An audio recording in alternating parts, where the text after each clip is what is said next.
আজও ঢাকা সহ দেশের 4 বিভাগে বৃষ্টির সম্ভাবনা, কয়েকটি জেলায় কমতে পারে চলমান তাপপ্রবাহ, জানিয়েছে আবহাওয়া অধিদপ্তর।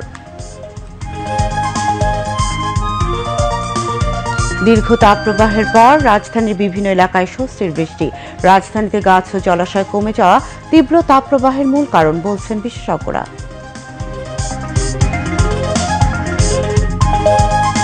সরকারকে যারা চাপ দেবে তারা নিজেরাই চাপে রয়েছে। আরব বসন্তের স্পর্শ আটলান্টিকের ওপারেও লেগেছে, বললেন ওবায়দুল কাদের।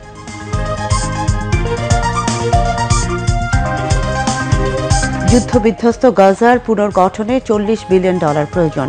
গাজায় হামলাকে কেন্দ্র করে ইসরায়েলের সাথে বাণিজ্য সম্পর্ক মুলতবি করল তুরস্ক।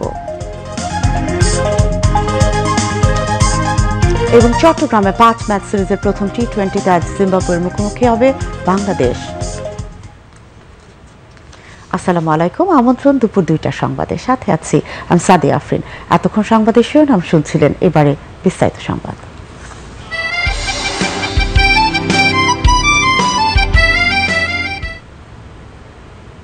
যতবার সংগ্রামে আমরা এগিয়ে গিয়েছি, এই বাংলার মাটিতে একদল লোক সেই শোষকদের হাতে হিসাবে আমাদের উপর আক্রমণ চালিয়েছে।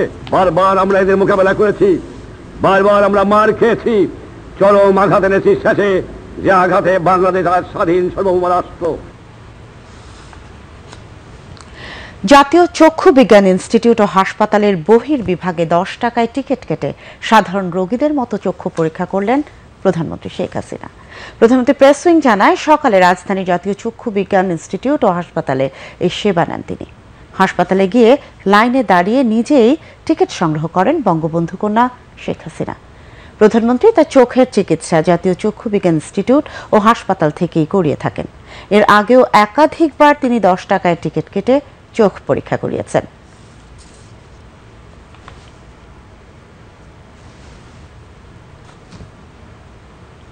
টানা কয়েক সপ্তাহের তাপপ্রবাহের পর স্বস্তির বৃষ্টিতে ভিজল রাজধানী ঢাকা।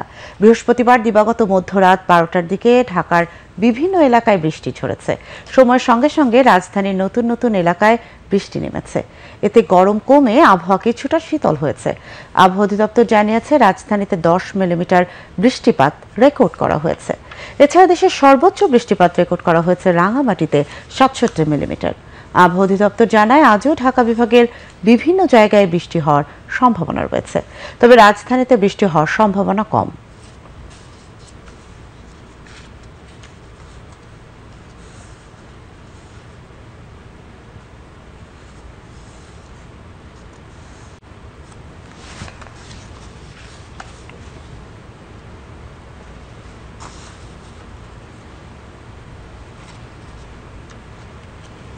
ঢাকা সহ দেশের 4 বিভাগে আজও ঝোড়ো হাওয়া সহ বৃষ্টির সম্ভাবনা রয়েছে। এর ফলে বেশ কয়েকটি জেলায় চলমান তাপপ্রবাহ কিছুটা কমতে পারে বলে জানিয়েছে আবহাওয়া অধিদপ্তর। আজ আগারগাঁওয়ে আবহাওয়া অধিদপ্তরের আবহাওয়াবিদ খন্দকার হাফিজুর রহমান এই তথ্য জানান। তিনি জানান, রাজশাহী, পাবনা, যশোর ও কুষ্টিয়া জেলার ওপর দিয়ে বয়ে যাওয়া তীব্র তাপপ্রবাহ আরও 2 দিন অব্যাহত থাকতে পারে। কুমার বিশ্বজিৎ রায়ের প্রতিবেদন। টানা কয়েক সপ্তাহ মাঝারি থেকে অতি তীব্র তাপপ্রবাহ এবং হিট অ্যালার্টের পর অবশেষে রাজধানী সহ দেশের বেশ কয়েকটি স্থানে স্বস্তির বৃষ্টি। আবহাওয়া অধিদপ্তর জানাচ্ছে, বৃষ্টির এ স্বস্তি সাময়িক। 6 মের আগে তাপমাত্রা সহনীয় অবস্থায় আসার সম্ভাবনা কম। এপ্রিল মাসে যে তাপপ্রবাহ ছিল, এটা কিন্তু এখনো কিন্তু বলবৎ আছে। তো আমরা আশা করছি আগামী 2 থেকে 3 দিনের মধ্যে, অর্থাৎ 5 তারিখের মধ্যে মোটামুটি অনেকটা হবে, 6 তারিখে সারা দেশে অনেকটা তাপপ্রবাহটা প্রশমিত হবে এবং 6 তারিখের পর থেকে ওইভাবে তাপপ্রবাহ থাকার সম্ভাবনা নয়। সেই সময় কিন্তু বৃষ্টিপাতের প্রবণতাটা বৃদ্ধি পাবে। তবে এপ্রিল মাসে যে অবস্থা হয়েছে, তীব্র বা অতি তীব্র তাপপ্রবাহ ছিল, মে মাসে ওই রকম তীব্র তাপপ্রবাহের সম্ভাবনা কম। আবহাওয়া অফিস জানিয়েছে, আগামী 24 ঘন্টায় চট্টগ্রাম বিভাগের কিছু কিছু জায়গায়, ঢাকা এবং বরিশাল ও সিলেট বিভাগের 2-1 জায়গায় অস্থায়ী বজ্রসহ বৃষ্টির সম্ভাবনা রয়েছে। তবে সিলেট এবং চট্টগ্রাম বিভাগ ছাড়া রাজশাহী, পাবনা, যশোর, কুষ্টিয়া এবং চুয়াডাঙ্গায় তীব্র তাপপ্রবাহ অব্যাহত রয়েছে। সিলেট এবং চট্টগ্রাম বিভাগ ব্যতীত দেশের অন্যান্য স্থানগুলোতে মৃদু থেকে তীব্র তাপপ্রবাহ বয়ে যাচ্ছে। এর মধ্যে রাজশাহী, পাবনা, যশোর, কুষ্টিয়া এবং চুয়াডাঙ্গা জেলার উপর দিয়ে তীব্র তাপপ্রবাহ বয়ে যাচ্ছে এবং এছাড়া অন্যান্য স্থানের উপর দিয়ে মৃদু থেকে মাঝারি ধরনের তাপপ্রবাহ বয়ে যাচ্ছে এবং এই তাপপ্রবাহটা আগামী 5 তারিখ পর্যন্ত মোটামুটি কম বেশি থাকবে। মে মাসের দীর্ঘমেয়াদী পূর্বাভাসে আবহাওয়া অফিস জানিয়েছে এ মাসে বজ্র ও শিলাবৃষ্টি সহ হালকা থেকে তীব্র কালবৈশাখী ঝড় হতে পারে এবং মাসের মাঝামাঝি 1 থেকে 2টি লঘুচাপ ঘূর্ণিঝড়েও রূপ নিতে পারে। তাপমাত্রা প্রশমিত হওয়ার কারণে মে মাসে অতি তীব্র তাপপ্রবাহ হওয়ার সম্ভাবনা নেই বলছে আবহাওয়া অফিস।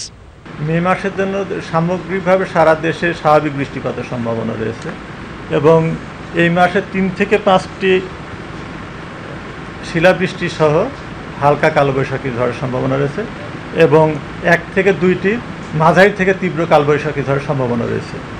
মে মাসে দেশের কোথাও কোথাও 1 থেকে 3টি মৃদু থেকে মাঝারি ধরনের তাপপ্রবাহ এবং 1 থেকে 2টি তীব্র তাপপ্রবাহের সম্ভাবনা রয়েছে। কুমার বিশ্বজিৎ রায়, বাংলাদেশ টেলিভিশন, ঢাকা। এদিকে দেশের বিভিন্ন এলাকায় বৃষ্টিপাতের কারণে কিছুটা কমে এসেছে তাপদাহ, তবে দেশের কয়েকটি জেলার উপর দিয়ে তীব্র তাপদাহ অব্যাহত রয়েছে। তীব্র তাপপ্রবাহের ফলে নানা ধরনের রোগ ব্যাধিতে আক্রান্তের সংখ্যাও বাড়ছে। দেশের বিভিন্ন স্থানে শ্রমজীবী মানুষের মাঝে আওয়ামী লীগ ও এর সহযোগী সংগঠন সহ বিভিন্ন সামাজিক সংগঠনের পক্ষ থেকে বিশুদ্ধ খাবার, পানীয়, স্যালাইন বিতরণ করা হচ্ছে।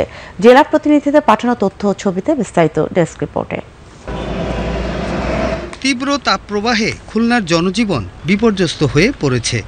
সকাল থেকে কাঠফাটা রোদের তাপ আর অসহনীয় দাবদাহে সবচেয়ে বেশি কষ্টে আছে খেটে খাওয়া সাধারণ মানুষ। বরগুনায় তীব্র তাপদাহে শ্রান্ত ও তৃষ্ণার্ত মানুষের মধ্যে বিশুদ্ধ পানি বিতরণ অব্যাহত রয়েছে। বরগুনা সদর ও আমতলী উপজেলার বিভিন্ন সড়কে শ্রমজীবী মানুষ ও পথচারীদের মধ্যে এসব পানি বিতরণ করা হয়। মেহেরপুর জেলার উপর দিয়ে বয়ে যাওয়া তাপপ্রবাহ ক্রমেই বৃদ্ধি পাচ্ছে। প্রকৃতিতে স্বস্তির দেখা নেই, এতে বিপর্যস্ত হয়ে পড়েছে জনজীবন। তীব্র তাপদাহে নাভিশ্বাস উঠেছে কুষ্টিয়ার জনজীবনে। গতকাল থেকে কিছুটা সূর্যের তীব্রতা কমলেও বৃষ্টি না হওয়ায় এখনও স্বস্তি ফিরেনি জনজীবনে। প্রতিদিনই তীব্র গরমজনিত কারণে শিশু ও বয়স্ক রোগীর সংখ্যা বৃদ্ধি পাচ্ছে হাসপাতালগুলোতে। মাগুরায় তীব্র তাপদাহে জেলা পুলিশের পক্ষ থেকে বিশুদ্ধ পানি ও খাবার বিতরণ অব্যাহত রয়েছে। রাজশাহী জেলার উপর দিয়ে বয়ে চলা তীব্র তাপপ্রবাহ আজও অব্যাহত আছে। সূর্যোদয়ের পর থেকে বেলা বাড়ার সাথে সাথে সূর্য কিরণের প্রখরতা বাড়ছে।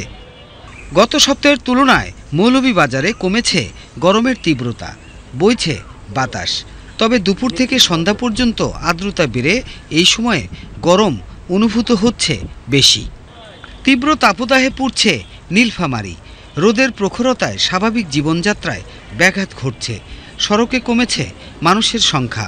গরমের হাঁসফাঁস থেকে বাঁচতে মানুষজন আশ্রয় নিচ্ছে গাছতলা কিংবা ছায়াবিশিষ্ট স্থানে। টানা তাপদাহে অতিষ্ঠ হয়ে পড়েছে রাজবাড়ী জেলার জনজীবন। প্রচণ্ড তাপদাহে বিশেষ প্রয়োজন ছাড়া ঘর থেকে বের হচ্ছেন না সাধারণ মানুষ। বিশেষ করে চরম বিপাকে পড়েছে খেটে খাওয়া মানুষ। নোয়াখালীতেও চলছে তীব্র তাপদাহ। তীব্র গরমের কারণে স্বাভাবিক জীবনযাত্রা ব্যাহত হচ্ছে। চলমান তীব্র তাপপ্রবাহে অতিষ্ঠ হয়ে পড়েছে জনজীবন। গতকাল কয়েক মিনিটের হালকা বৃষ্টি দিতে পারেনি স্বস্তি। চুয়াডাঙ্গায় ক্রমাগতভাবে বেড়ে চলেছে তাপমাত্রার পারদ। তীব্র দাবদাহের কারণে প্রশাসনের তরফ থেকে জনসাধারণকে স্বাস্থ্যবিধি মেনে চলার পরামর্শ দেয়া হচ্ছে। হাসপাতালে ডায়রিয়া ও নিউমোনিয়া সহ বিভিন্ন রোগীর সংখ্যা অস্বাভাবিক হারে বেড়ে গেছে। টাঙ্গাইলে তীব্র তাপদাহের কারণে মানুষকে স্বস্তি দিতে প্রতিদিন টাঙ্গাইল জেলা যুবলীগের উদ্যোগে তৃষ্ণার্ত মানুষের মধ্যে পানি ও খাবার স্যালাইন বিতরণ অব্যাহত রয়েছে। তাপদাহে আর ভ্যাপসা গরমে হাঁসফাঁস করছে ঝিনাইদহের মানুষ। সূর্যের প্রখর তাপে পুড়ছে সারা জেলা। মানুষের স্বাভাবিক জীবনযাপন হয়ে পড়েছে অচল। প্রচণ্ড রোদে কেউ বাইরে বের হতে পারছেন না। চলমান তাপদাহে অবশেষে নারায়ণগঞ্জে বৃষ্টির দেখা মিলেছে। গতকাল রাত 8টার পর থেকে শহর ও আশপাশের এলাকায় বৃষ্টিপাতের কারণে জনমনে কিছুটা স্বস্তি ফিরে এসেছে। এদিকে তীব্র গরম থেকে রক্ষা পেতে খেটে খাওয়া মানুষ ও পথচারীদের মধ্যে খাবার, স্যালাইন ও বিশুদ্ধ পানি বিতরণ অব্যাহত রয়েছে। তাপপ্রবাহের কারণে জয়পুরহাটে জনজীবন দুর্বিষহ হয়ে পড়েছে। অতিরিক্ত তাপদাহের কারণে প্রয়োজন ছাড়া বাড়ি থেকে বের হচ্ছেন না কেউ। Shariful Islam, desk report, Bangladesh television. দেশজুড়ে টানা কয়েক সপ্তাহের তাপপ্রবাহে বিপর্যস্ত জনজীবন। এই সময়ে ঢাকার তাপমাত্রার তুলনায় গরম অনুভূত হয় বেশি। বিশেষ করে ঢাকার বাতাস ছিল আশেপাশের জেলার তুলনায় 2 ডিগ্রি সেলসিয়াস বেশি উত্তপ্ত। শহরের গাছপালা ও জলাশয় কমে যাওয়ায় বাড়তি এই উত্তাপের মূল কারণ বলছেন দেশি বিদেশি বিশেষজ্ঞরা। আন্তর্জাতিক বিজ্ঞান সাময়িকী Asia Pacific journal of atmospheric সায়েন্সের সাম্প্রতিক গবেষণা প্রতিবেদনে উঠে এসেছে এমন তথ্য।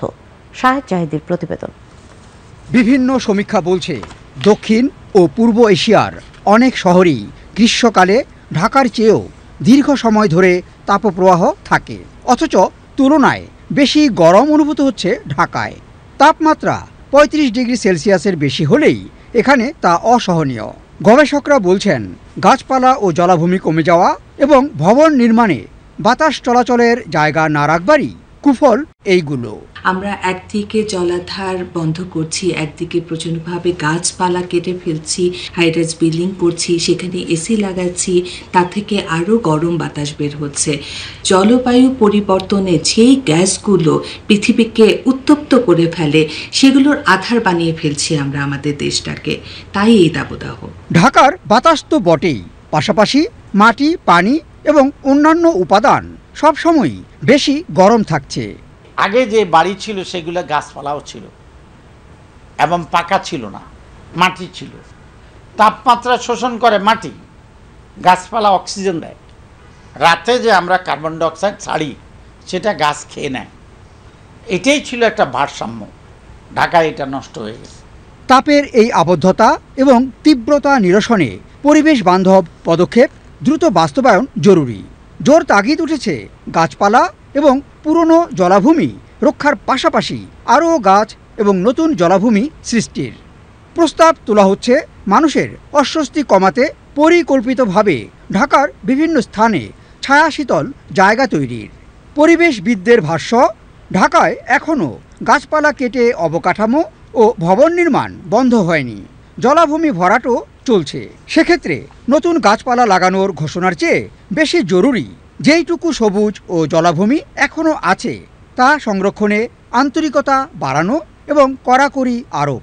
বিদ্যমান বাস্তবতায় পরিবেশ সুরক্ষায় মানুষের সচেতনতা এবং দায়িত্ববোধ জাগ্রত করবার দিকটিকেই সবচেয়ে বড় করে দেখছেন বিশেষজ্ঞরা।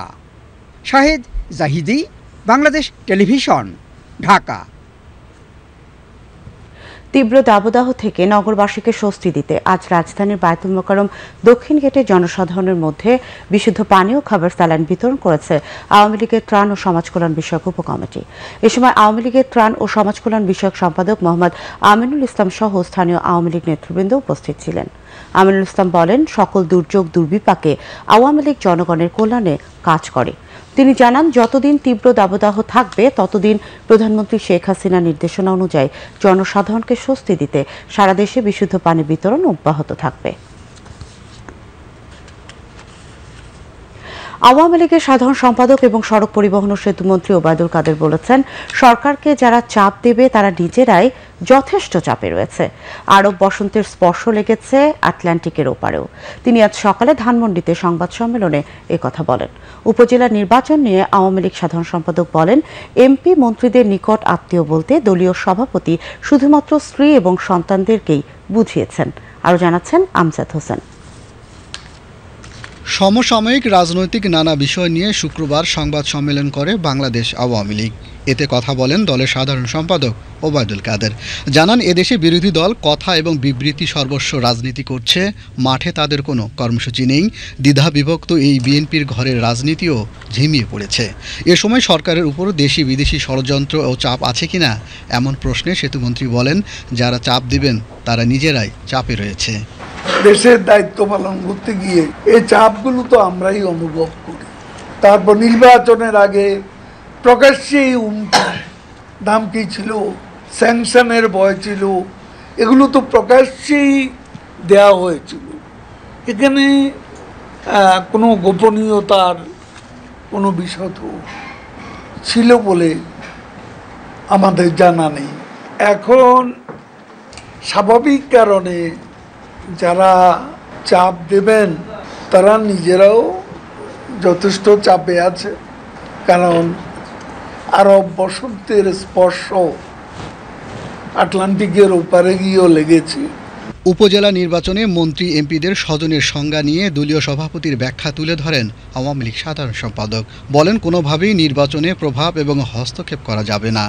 নেত্রী নিজেই খোলাসা করে বলেছেন, স্বজন বলতে তিনি সুনির্দিষ্টভাবে সন্তান, স্ত্রী, সন্তান এ দুটা শব্দ সবাই তিনি খোলাসা করেছেন এবং সেখানে কোনো প্রকার প্রভাব বিস্তার করা যাবে না, প্রশাসনকে প্রভাবিত করা যাবে না, নির্বাচনকে প্রভাবিত করা যাবে না, সে কথা তিনি পরিষ্কারভাবে বলেছেন এবং তার গাইডলাইন্স অনুযায়ী আমরা আমাদের পার্টির কর্মকাণ্ড পরিচালিত করব। এ সময় বিএনপি চেয়ারপারসনের বিদেশে চিকিৎসা প্রসঙ্গে সড়ক পরিবহন সেতুমন্ত্রী বলেন, বেগম জিয়া আটকে আছেন আইনের ফাঁদে। তত্ত্বাবধায়ক সরকারের মামলায় তিনি বন্দী। বিএনপি নেতাদের উপেক্ষা এবং অবহেলার কারণেই তার বিচার কাজ এত বছরও শেষ হয়নি। সংবাদ সম্মেলনে উপস্থিত ছিলেন আওয়ামী লীগের সাংগঠনিক সম্পাদক BM মোজাম্মেল হক ও SM কামাল হোসেন সহ কেন্দ্রীয় আওয়ামী লীগের নেতৃবৃন্দ। আমজাদ হোসেন, বাংলাদেশ টেলিভিশন, ঢাকা। এবারে আন্তর্জাতিক সংবাদ। যুদ্ধ বিধ্বস্ত গাজা পুনর্গঠনে কমপক্ষে $40 বিলিয়ন অর্থ সহায়তা প্রয়োজন হবে বলে জানিয়েছে জাতিসংঘ। জাতিসংঘ জানায়, গাজা পুনর্গঠনে দ্বিতীয় বিশ্বযুদ্ধ পরবর্তীকালীন সবচেয়ে বৃহৎ এবং নজিরবিহীন পরিকল্পনা ও কর্মতৎপরতার প্রয়োজন হবে। এদিকে গাজায় যুদ্ধবিরতির প্রতিষ্ঠায় মিশরে একটি প্রতিনিধি দল পাঠিয়েছে হামাস। এছাড়া যুক্তরাষ্ট্রের বিভিন্ন বিশ্ববিদ্যালয় ইসরায়েল বিরোধী বিক্ষোভ অব্যাহত রয়েছে। সেখানকার বিভিন্ন বিশ্ববিদ্যালয় ও কলেজে ইসরায়েল বিরোধী বিক্ষোভ চলাকালে গত 18 এপ্রিল থেকে এ পর্যন্ত 2000-এর বেশি বিক্ষোভকারীকে আটক করা হয়েছে। মার্কিন প্রেসিডেন্ট জো বাইডেন জানিয়েছেন, সকলেরই প্রতিবাদ জানানোর অধিকার রয়েছে, তবে তা শান্তিপূর্ণ হতে হবে। এদিকে গাজায় বুরেইজি শরণার্থী শিবিরে ইসরায়েলি বাহিনীর বিমান হামলায় এক শিশু সহ 5 জনের প্রাণহানির খবর পাওয়া গেছে। ফিলিস্তিনের বার্তা সংস্থা ওয়াফা এ কথা জানিয়েছে। গাজায় ইসরায়েলি হামলায় নিহতদের সংখ্যা 34,596 জনে দাঁড়িয়েছে। আহত হয়েছে 77,800-র বেশি। এদিকে গাজায় হামলাকে কেন্দ্র করে ইসরায়েলের সঙ্গে সকল বাণিজ্যিক সম্পর্ক স্থগিত করেছে তুরস্ক। তুরস্কের বাণিজ্য মন্ত্রণালয় জানিয়েছে, ইসরায়েল গাজায় প্রয়োজনীয় ত্রাণ সরবরাহ নিশ্চিত না করা পর্যন্ত এই বাণিজ্যিক সম্পর্ক মুলতবি থাকবে। গত বছর তুরস্ক ও ইসরায়েলের মধ্যে প্রায় $7 বিলিয়ন বাণিজ্য হয়। এদিকে ইসরায়েলের পররাষ্ট্র মন্ত্রণালয় অভিযোগ করে বলেছে, তুরস্কের প্রেসিডেন্ট রিসেপ তাইয়েপ এরদোয়ান এক নায়কের মতো আচরণ করছেন। মার্কিন প্রেসিডেন্ট জো বাইডেন বলেছেন, জাপান এবং ভারতের মতো দেশগুলো জেনোফোবিক বা অন্য দেশ বিরোধী আচরণ করছে। আসন্ন মার্কিন প্রেসিডেন্ট নির্বাচন উপলক্ষে তহবিল সংগ্রহের উদ্দেশ্যে আয়োজিত এক অনুষ্ঠানে জো বাইডেন এ কথা বলেন। রাশিয়া, চীন, জাপান এবং ভারত বিভিন্ন দেশের অভিবাসন প্রত্যাশীদের গ্রহণ করতে রাজি না হওয়ায় জো বাইডেন এ মন্তব্য করেন। এদিকে চীন, জাপান, ভারত ও রাশিয়া সম্পর্কে প্রেসিডেন্ট বাইডেনের মন্তব্যের বিষয়ে দেশগুলোর প্রতিক্রিয়া এখনো জানা যায়নি। তবে প্রেসিডেন্ট জো বাইডেনের কার্যালয় থেকে জানানো হয়েছে, প্রেসিডেন্ট বাইডেন কোনো দেশের বিষয়ে বিরূপ মন্তব্য করতে চাননি। এদিকে যুক্তরাষ্ট্রের সাবেক একজন ঊর্ধ্বতন কর্মকর্তা জানিয়েছেন, জাপান ও ভারত যুক্তরাষ্ট্রের অন্যতম গুরুত্বপূর্ণ মিত্র, তাদের বিষয়ে শ্রদ্ধা রেখে কথা বলা উচিত। ব্রাজিলের দক্ষিণাঞ্চলে একটি জলবিদ্যুৎ কেন্দ্রের বাঁধ ধসে পড়ার ঘটনায় 30 জনের বেশি লোকের প্রাণহানি ঘটেছে। ব্রাজিলের রিও গ্র্যান্ডে ডো সাল প্রদেশে ব্যাপক বৃষ্টিপাতের ফলে সৃষ্ট বন্যায় ওই বাঁধটি ধসে পড়ে। স্থানীয় কর্মকর্তারা জানিয়েছেন, বাঁধ ধসে পড়ার ঘটনায় আরও প্রায় 60 জন নিখোঁজ রয়েছে। তাছাড়া প্রায় 15,000 লোক নিরাপদ আশ্রয়ে সরে গেছেন। জলবিদ্যুৎ কেন্দ্রটি ক্ষতিগ্রস্ত হওয়ার ফলে প্রায় 5 লাখ লোক বিদ্যুৎ বিচ্ছিন্ন অবস্থায় রয়েছে। তাছাড়া তারা সুপেয় পানির সংকটেও ভুগছে। ব্রাজিলের president Luiz Inacio Luda Silva জলবিদ্যুৎ কেন্দ্রের ঘটনাস্থল এবং বন্যা কবলিত এলাকা পরিদর্শন করেছেন। পরিদর্শনকালে তিনি সরকারের পক্ষ থেকে স্থানীয়দের সব ধরনের সহায়তার আশ্বাস দেন। কেনিয়ার বিভিন্ন স্থানে 178টি বাঁধ এবং পানি সংরক্ষণ কেন্দ্র এলাকা থেকে স্থানীয় অধিবাসীদের নিরাপদ আশ্রয়ে সরে যাওয়ার নির্দেশ দেওয়া হয়েছে। কেনিয়া জুড়ে ব্যাপক বৃষ্টিপাত চলতে থাকায় বিভিন্ন স্থানে বাঁধ, জলাধার এবং পানি সংরক্ষণ কেন্দ্রগুলো উপচে যে কোনো সময় স্থানীয় অধিবাসীদের জন্য ভয়াবহ পরিস্থিতির সৃষ্টি করতে পারে বলে আশঙ্কা করা হচ্ছে। নাইরোবি নদীর আশেপাশে বসবাসকারী স্থানীয় অধিবাসীদের নিরাপদ আশ্রয়ে সরে যেতে গতকাল 24 ঘন্টা সময় বেঁধে দিয়েছে স্থানীয় কর্তৃপক্ষ। উল্লেখ্য, সাম্প্রতিক সময়ে কেনিয়া এবং তানজানিয়ায় ব্যাপক বৃষ্টিপাতের ফলে ভয়াবহ বন্যা দেখা দিয়েছে। কেনিয়ায় গত মার্চ থেকে বন্যায় এ পর্যন্ত 188 জনের প্রাণহানি ঘটেছে। তাছাড়া তানজানিয়ায় বন্যায় মারা গেছে 155 জন। উন্নয়ন অব্যাহত করে পরিবেশ বান্ধব জ্বালানি পদ্ধতি গড়ে তোলার আহ্বানকে পশ্চিমা দেশগুলোর প্রতারণা বলে উল্লেখ করেছেন সৌদি আরবের জ্বালানি মন্ত্রী প্রিন্স আব্দুল আজিজ আল সৌদ। রিয়াদে ইসলামী উন্নয়ন ব্যাংকের বার্ষিক সম্মেলনের এক অনুষ্ঠানে তিনি বৈশ্বিক উষ্ণতা কমাতে ন্যায্যতার ভিত্তিতে পদক্ষেপ নেওয়ার আহ্বান জানান। ইসলামী উন্নয়ন ব্যাংক সবুজ জ্বালানির জন্য গ্রিন সুকুক বা পরিবেশ বান্ধব বন সুবিধা গ্রহণে দেশগুলোর প্রতি আহ্বান জানিয়েছে। সৌদি আরবের রিয়াদ থেকে বিস্তারিত জানাচ্ছেন ইকবাল ফারহাদ। ইসলামী উন্নয়ন ব্যাংকের 50 বছর পূর্তি ও বার্ষিক সম্মেলনের শেষ দিনে ছিল ফিউচার ভিশন সিম্পোজিয়াম। এতে অংশ নিয়ে সৌদি আরবের জ্বালানি মন্ত্রী বলেন, বিশ্বের তাপমাত্রা বাড়ানোর জন্য সবচেয়ে বেশি দায়ী যারা, তারা এখন অন্যদের পদক্ষেপ নেয়ার সুপারিশ করছে। তিনি উন্নয়ন প্রক্রিয়া অব্যাহত রেখে বাস্তব ভিত্তিক পদক্ষেপ নেয়ার আহ্বান জানান। একই সঙ্গে জলবায়ু পরিবর্তনের সঙ্গে খাপ খাইয়ে নিতে আরও অর্থায়নের উপর গুরুত্ব দেন তিনি। attending to climate change. We are fighting to attend to climate change in a fair manner that will endure that remedy. ইন্দোনেশিয়ার অর্থমন্ত্রী মুলায়ানি ইন্দ্রবতী বলেন, কার্বন নিঃসরণের নেট জিরো লক্ষ্যমাত্রা অর্জনে দেশগুলোকে আরও বেশি অর্থায়নের পাশাপাশি প্রযুক্তির উপর গুরুত্ব দিতে হবে। একই সঙ্গে প্রযুক্তির যথাযথ মান নিশ্চিতের আহ্বান জানান তিনি, যাতে তার নতুন সমস্যার তৈরি না করে। Discussion about transition, which is need to be transition in a way, transform it. So we discuss more on a pragmatic way in order for us to be able to say that fossil fuel will be still used.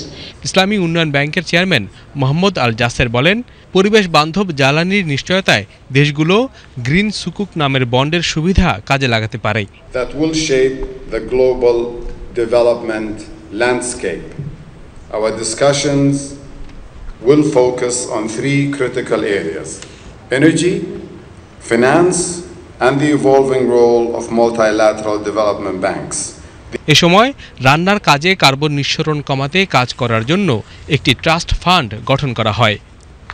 Saudi আরবের রিয়াদ থেকে Iqbal Farhad, Bangladesh television. Chittagong শহরের জলাবদ্ধতা ঠেকাতে কর্ণফুলীর তীর ঘেঁষে নির্মাণ করা হচ্ছে কালুরঘাট ব্রিজ হতে চাকতাই খাল পর্যন্ত প্রায় 9 কিলোমিটার 4 লেন সড়ক কাম বেড়িবাঁধ। প্রকল্প বাস্তবায়ন প্রতিষ্ঠান সিডিএ বলছে, 2700 কোটি টাকা ব্যয়ে নির্মিত এই প্রকল্পের 69% কাজ শেষ হয়েছে। সড়কের পাশেই থাকবে আধুনিক মানের ওয়াকওয়ে। নগর পরিকল্পনাবিদরা বলছেন, এই বেড়িবাঁধ কাম সড়ক জলাবদ্ধতা নিরসনে গুরুত্বপূর্ণ ভূমিকা রাখবে। চট্টগ্রাম প্রতিনিধি সাজ্জাদ হোসেনের পাঠানো তথ্যচিত্রে সীমা শর্মিনের প্রতিবেদন। যেখানে প্রতিদিন দিনে দুবার কর্ণফুলী নদীর জোয়ারের পানিতে তলিয়ে যায় নগরীর চাকতাই, খাতুনগঞ্জ সহ বেশ কিছু এলাকা, সেখানে জোয়ারের পানি লোকালয়ে প্রবেশ বন্ধ করতে কর্ণফুলী নদীর পাশেই সিডিএ নির্মাণ করছে কালুরঘাট থেকে চাকতাই খাল পর্যন্ত বেড়িবাঁধ কাম 4 লেন সড়ক। প্রায় 9 কিলোমিটার দীর্ঘ এই 4 লেন সড়ক পাল্টে দেবে চট্টগ্রাম শহরের দৃশ্যপট। একইভাবে নগরের জলাবদ্ধতা নিরসনও করবে এই শহর রক্ষা বাঁধ। তাছাড়া শহরের যানজট কমাতে দ্বিতীয় উপায় এই আউটার রিং রোড। নগর পরিকল্পনাবিদরা বলছেন, এই সড়ক জোয়ারের পানি প্রতিরোধের পাশাপাশি যাতায়াত ব্যবস্থায় আমূল পরিবর্তন আনবে। জলাবদ্ধতা নিরসনের পাশাপাশি এটা যোগাযোগের ক্ষেত্রেও বড় একটা ভূমিকা রাখবে এবং শহরকে বাইপাস করে অনেকগুলো কানেক্টিভিটির যে জায়গাটা সেটা তৈরি হবে, শহরের উপর চাপ কমবে। এই সড়কটি নির্মিত হলে উত্তর চট্টগ্রামের সাথে দক্ষিণ চট্টগ্রামের যোগাযোগ নেটওয়ার্ক গড়ে উঠবে বলে জানান সিডিএ কর্মকর্তারা। উত্তরের যানবাহন শহরে প্রবেশ না করে কর্ণফুলী ব্রিজ দিয়ে দক্ষিণে চলে যেতে পারবে। তারা জানান, ইতোমধ্যে 4.5 কিলোমিটার বেড়িবাঁধ কাম সড়ক ও ওয়াকওয়ের নির্মাণ কাজ সম্পন্ন হয়েছে। আগামী বর্ষায় নগরবাসী এই প্রকল্পের সুফল পাবে। শাহমাদ ব্রিজ পর্যন্ত আমরা প্রায় 65% কাজ আমরা শেষ করেছি। এখানে আমরা ওয়াকওয়ে প্রায় 8.5 কিলোমিটার ওয়াকওয়ে করে দিচ্ছি। আমরা পর্যটন বান্ধব কিছু প্রকল্প বা পার্ক আমরা নিব। এখানে 9.5 কিলোমিটার বাঁধের মধ্যে 7.5 কিলোমিটার বাঁধের কাজ শেষ হয়েছে। 12টি রেগুলেটরের মধ্যে 10টা রেগুলেটর সম্পন্ন হয়েছে এবং এই রেগুলেটরগুলো এই বর্ষার মধ্যে ফুললি ফাংশনাল হবে। জোয়ারের পানি যে জলবদ্ধ হয় সেটা হতে এই বছর চট্টগ্রাম শহরকে রক্ষা করবে। জলাবদ্ধতা নিরসনে স্থাপন করা হচ্ছে 12টি সুইচ গেট, যার 10টির কাজ ইতোমধ্যে সম্পন্ন। 2025 সালের জুন মাসের মধ্যে এই প্রকল্পের কাজ শেষ হবে বলে আশা করা হচ্ছে। সীমা শারমিন, বাংলাদেশ টেলিভিশন। বাজারে কমে এসেছে ডাল জাতীয় পণ্য ও চিনির দাম। ভোজ্য তেল মিলছে সরকারের বেঁধে দেয়া দরেই। তবে অস্বস্তিতে রয়েছে কিছু সবজি ও আলুর দাম নিয়ে। আর মাছ মাংস সহ বেশিরভাগ দ্রব্যের দাম আগের জায়গাতেই রয়েছে। এ অবস্থায় বাজারে সরকারের তদারকি বাড়ানোর দাবি ক্রেতা সাধারণের। শাহেদ জাহিদের প্রতিবেদন। টানা তীব্র তাপপ্রবাহের পর রাজধানীতে বৃষ্টি হওয়ায় শুক্রবারের বাজার যেন ফের আগের চেহারায়। গত কয়েক সপ্তাহে অসহনীয় গরমের প্রভাব ছিল বাজারে ক্রেতা সমাগমে, পণ্যের দরদামে। প্রচন্ড গরম, এই জন্য একটু কম বাড়ে। তো আজকে একটু ঠান্ডা ঠান্ডা ভাব, কাস্টমার মোটামুটি আসতেছে। বাজার নিম্নগতি, তারপর মসুর ডাল আগে ছিল আমরা 130 টাকা 32 টাকা কিনা পড়ে, এখন 25 টাকা কিনা পড়ে। কিছুটা হলেও স্বস্তির বৃষ্টির পরদিনটিতে ক্রেতা উপস্থিতি বাড়লেও কিছু কিছু খাদ্যপণ্য কিনতে হচ্ছে বাড়তি দরেই। আর এর কারণ হিসেবে কারসাজি বা পণ্যের কৃত্রিম সংকট তৈরির প্রবণতার দিকেই ইঙ্গিত করছেন বাজার সংশ্লিষ্টরা। মানুষ এটাকে বাজারে সব জিনিসটা না ছেড়ে তারা সংরক্ষণ করে বেশি দামের আশায়, যে কারণে যখন দেখে যে দাম বাড়ছে তখন ছাড়ে, আবার দেখে যে কমা শুরু করছে আবার হোল্ডিং করে। অভিজ্ঞদের বক্তব্য, চাওয়া মতো পণ্যের যোগান এবং মধ্যস্বত্বভোগীদের দৌরাত্ম্য রোধ করাই এই সময়ের বড় প্রয়োজন। যদি মনিটরিংটা ঠিক রাখে তাহলে এটা বাড়তে পারবো না।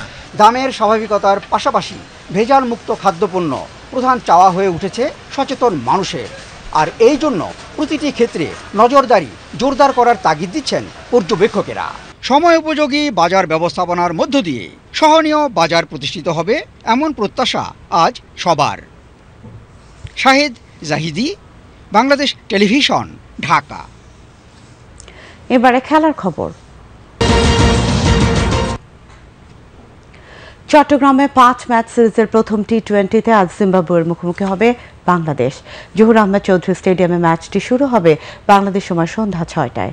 5 ও 7 মে দ্বিতীয় ও তৃতীয় টি-20 ম্যাচও অনুষ্ঠিত হবে চট্টগ্রামে। পরে 10 ও 12 মে মিরপুরে হবে চতুর্থ ও পঞ্চম টি-20। দর্শক, দুপুরের সংবাদ শেষ করব, তবে তার আগে শিরোনামগুলো জানিয়ে দিচ্ছি আরেকবার। আজও ঢাকাসহ দেশের 4 বিভাগে বৃষ্টির সম্ভাবনা। কয়েকটি জেলায় কমতে পারে চলমান তাপপ্রবাহ, জানিয়েছে আবহাওয়া অধিদপ্তর।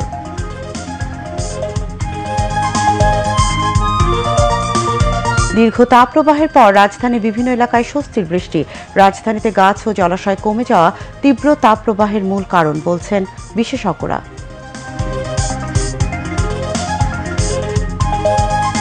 সরকারকে যারা চাপ দেবে তারা নিজেরাই চাপে রয়েছে। আরব বসন্তের স্পর্শ আটলান্টিকের ওপারেও লেগেছে, বললেন ওবায়দুল কাদের।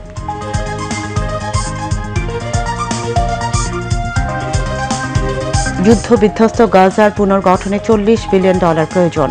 গাজায় হামলাকে কেন্দ্র করে ইসরায়েলের সাথে বাণিজ্য সম্পর্ক মুলতবি করল তুরস্ক।